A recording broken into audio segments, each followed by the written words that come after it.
आशिया खंडामधली क्रमांक 1 ची कांद्याची बाजारपेठ म्हणून नाशिक जिल्ह्यातल्या लासलगाव कृषी उत्पन्न बाजार समिती प्रसिद्ध आहे। कांद्याच्या पडलेल्या दरात मात्र सुधारणा होताना दिसत नाहीये।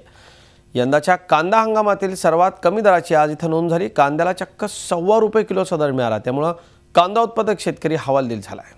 असलेल्या भिका पगार या कांदा उत्पादक शेतकऱ्यावर पश्चाताप करण्याची वेळ आली आहे, कारण त्यांच्या कांद्याला प्रति किलो अवघा ₹1.25 इतका दर मिळालाय।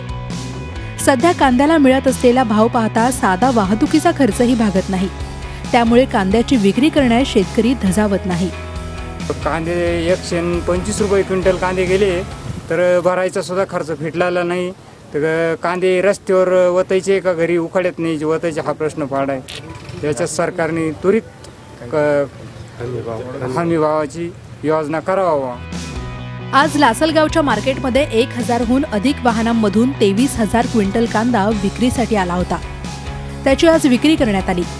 आज कांद्याला सर्वाधिक 654 रुपये भाव मिळाला, तर सर्वात कमी 125 रुपये प्रति क्विंटल इतका दर मिळाला।